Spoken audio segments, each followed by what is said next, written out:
Welcome to Pets in Paradise TV, the show that explores the relationship between people and animals in one of the most beautiful places on Earth, Hawaii. Here's what's coming up in the next half hour. We'll learn the meaning of natural horsemanship while watching two top equine trainers in a competition. Then we'll meet a Rottweiler named Max, whose life depends on him learning right from wrong. Plus, find out if the Corgi is the right breed for your family in It's All About the Breed. Pets in Paradise TV starts now.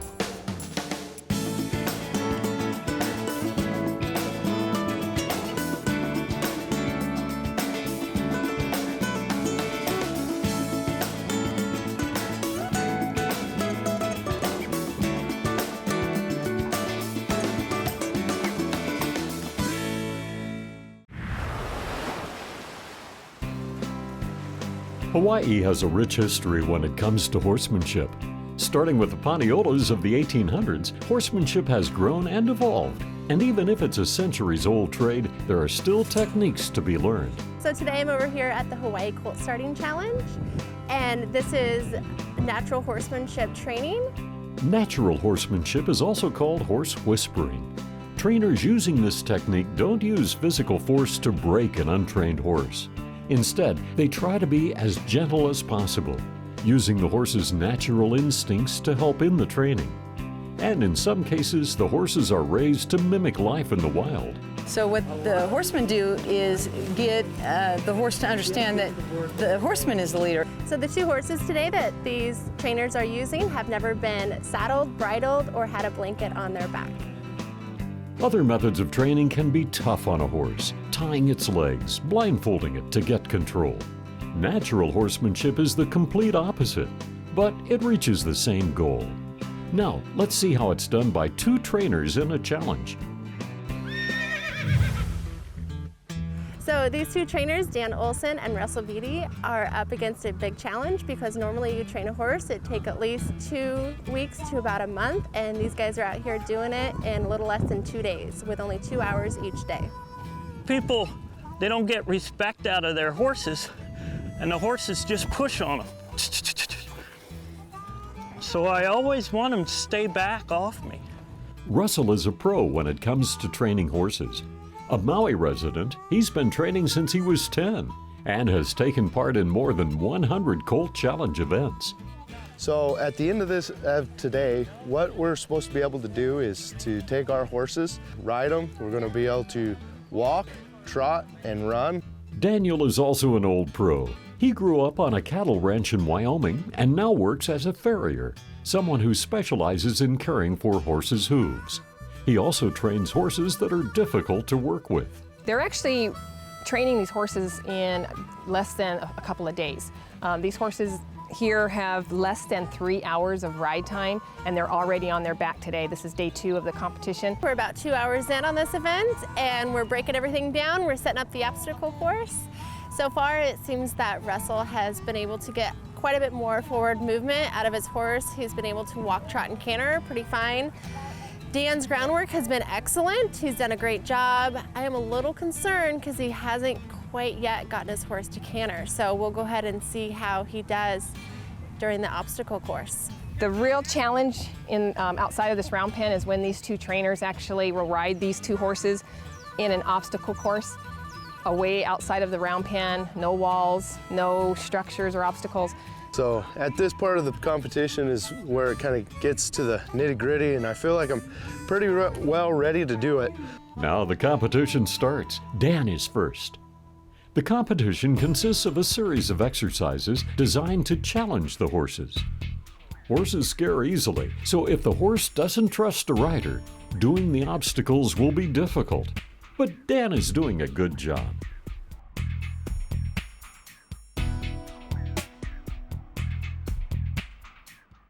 Russell's up, but it's a bumpy start.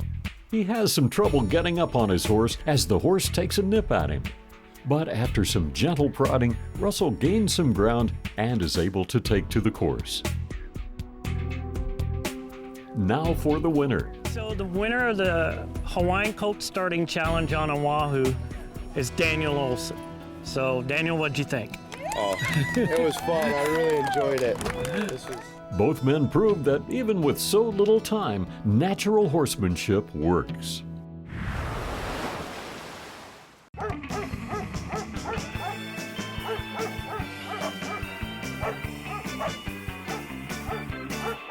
There's an old saying we've all heard, sweating like a pig. But some people say that pigs don't sweat at all. So why that saying? Well, they do sweat a little, but not nearly enough to cool off those large bodies. That's why they love to wallow in the mud. It cools them off like sweat would if they had enough. So where does the saying come in, sweat like a pig? Well, it's not about pigs at all. The saying originated with the manufacture of pig iron, which is a form of iron made when the ore is melted at extremely high temperatures. As it cools, the air around it reaches the dew point, forming droplets on the metal that look like sweat. So next time you're hot and the perspiration is plentiful, just say you're sweating like pig iron.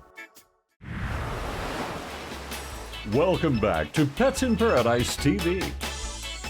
There are more than 500 dog breeds, ranging from the world's smallest, the Chihuahua, to the mighty Great Dane. Our goal is to pick one and learn all about it in It's All About the Breed. Today, it's all about the Welsh Corgi. Originally from Wales, there are actually two dogs that go by the name Corgi, the Pembroke Welsh Corgi and the Cardigan Corgi. Both are separate and distinct breeds.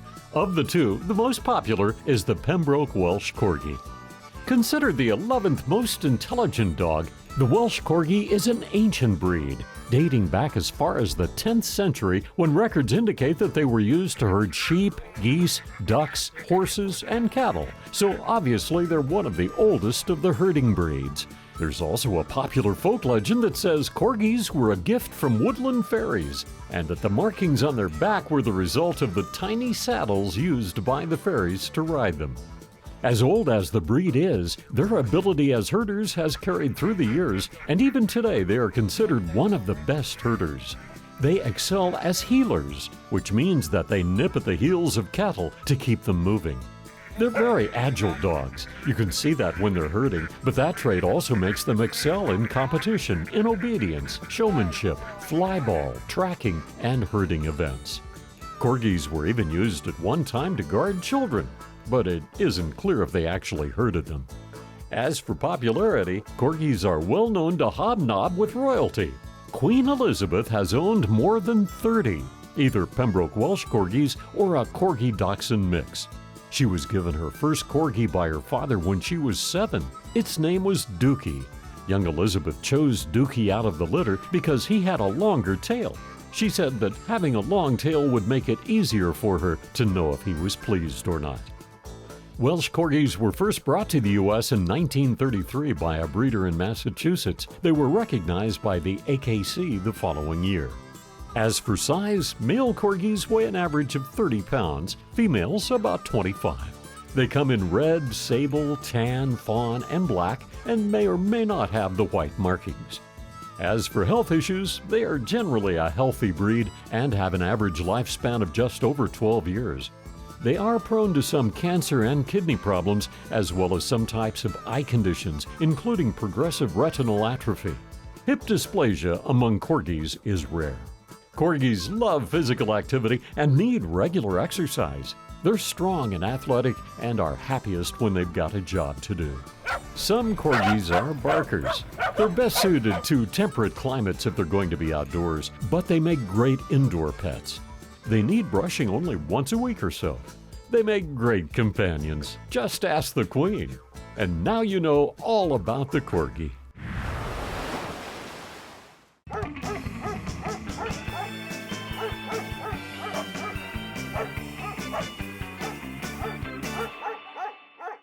There's a really spooky thing that cats do in the dark that you've probably seen. Their eyes appear to glow. It always looks like Halloween when they appear that way, but are their eyes really glowing?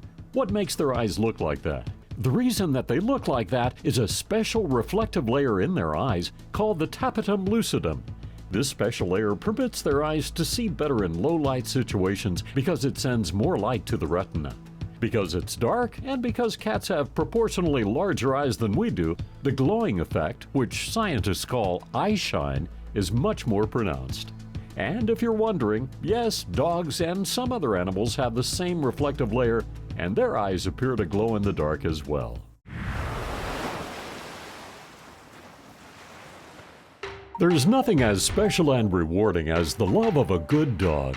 For centuries, they've provided people with affection and companionship. On occasion, however, man's best friend can sometimes become his greatest enemy. This story is about Max, a good-hearted Rottweiler who made a bad choice, and now his life depends on learning right from wrong. So Max's mom and dad reached out to me because Max got himself into a lot of trouble. And we're gonna start his initial training this morning. We're gonna do a little bit of evaluations with him and see exactly where he stands, what his naughty behaviors are, and what he needs the most help with so that we can focus his training towards those versus spending time on things we don't really need to focus on. Rottweilers are inclined toward dominance and will test for position in the family pecking order. Without ongoing socialization and obedience training, they can prove to be too much dog for many households. Clearly, this is the case for Max's family, which is why his training will either make or break his future. All right, so we're gonna walk up to some of our trainers over here just hanging out, show that Max can actually go around a group of people. He's not gonna be bothered by it. Let's see, does he even care at all? Wanna say hi, bud? Good job, good job. All right, go ahead and stand up. All right, so now they went from a less threatening position to a more threatening position by standing up and being taller and bigger than him. He still doesn't really seem to care. He's just kind of hanging out. So, all right, guys, you guys want to like space out and we'll go through the rest of this? So far, Max has shown no hostility in this training session, but his previous actions have come with some heartache. He has recently shown signs of increased agitation and aggression. The day that Max got in trouble, they were all outside and the gate didn't quite shut well, and Max came out of the yard. Here, Max. And Dad and Grandpa and son were all running around trying to catch him.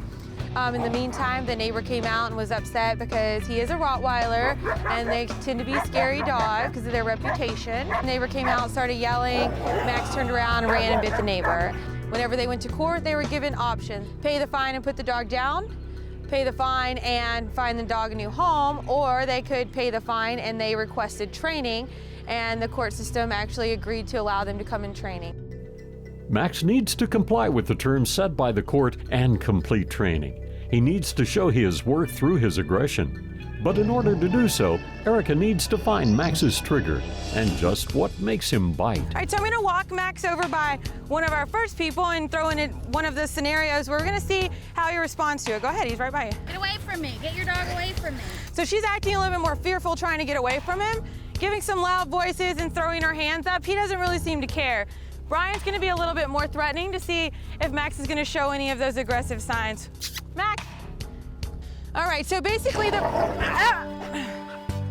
right, so what happened right there is whenever Brian put his hand down on Max's face around his mouth, he didn't really like that, and he turned around and he tagged Brian in the hand to let him know, hey buddy, I don't really like that. So this is one of those aggressive behaviors that Max has that we want to be able to work out of him throughout his 2 weeks of training. I did something he didn't like and received a notification of that via Max here. So there's different levels of aggression with dogs and whatnot, and that's something he didn't enjoy. I just kind of pushed his face. He let me do it twice with just a warning. I came back for one more and he let me know that it was game time. So. Well, we just finished the evaluation and I definitely can tell I've got my work cut out with him. Max clearly has some aggression issues, but hopefully now that Erica has an idea of what his triggers are, she might have a chance to save his life. When we return, we'll find out if an old dog can learn new tricks or if it's the end of the road for Mad Max.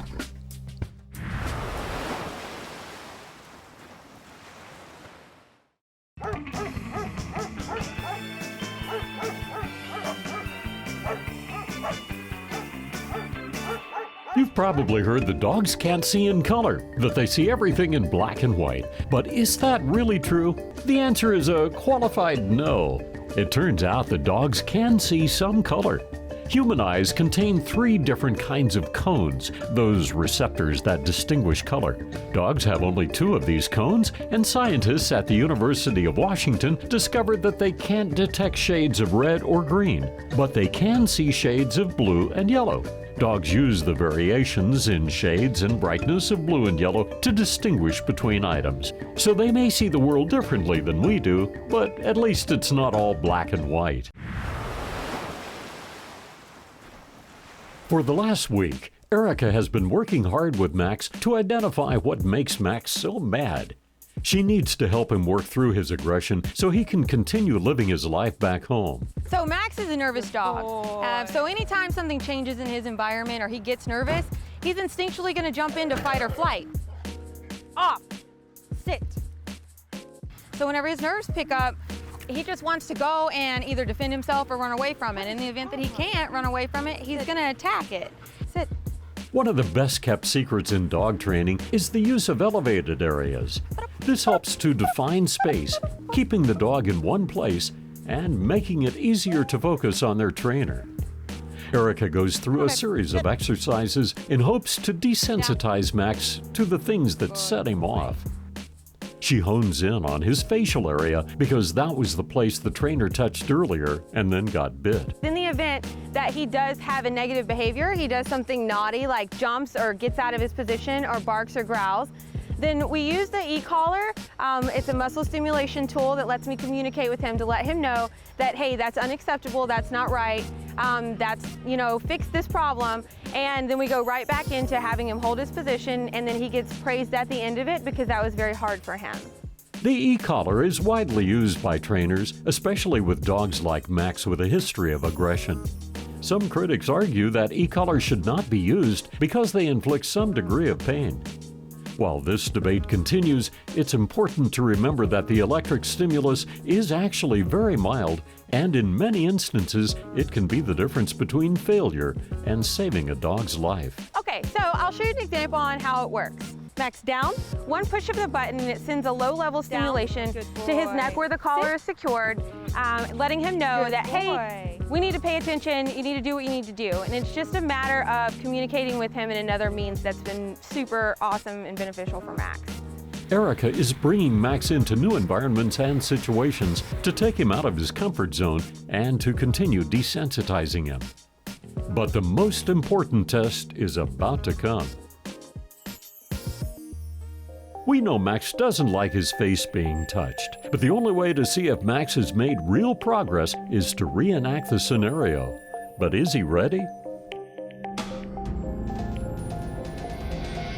Mission accomplished. It seems Mad Max does have a soft side after all.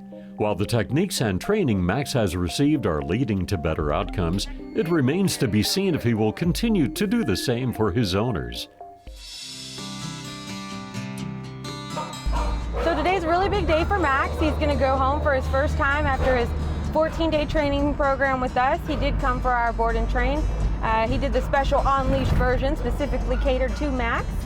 We're headed out to Capulani Park right now to do a little bit of practice and meet up with his family and go over everything we're going to need to go over so that they can continue to practice with him over the next week and a half. And then we're going to get Max back for a little bit longer and do some more socialization training, and his training is just going to continue to be an ongoing process to get him on the right path. Go say hi to your mom. His mom's here now and he's gonna get ready to go home. First portion of our training is to train Mom how to use the remote in the collar system. This is the collar, the remote system.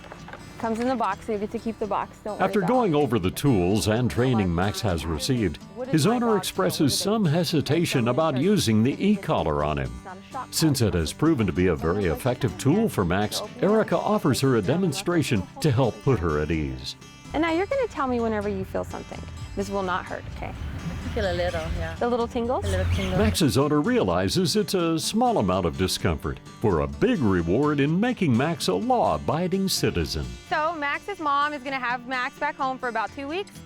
She's now got the tools to continue training and practicing with him to get him continue on the right path. Max has the tools and the foundation established to be successful. So at this point, it's going to be up to Max's mom and the time and dedication and how much practice her and Max get in over this next 2 weeks to see where he's at.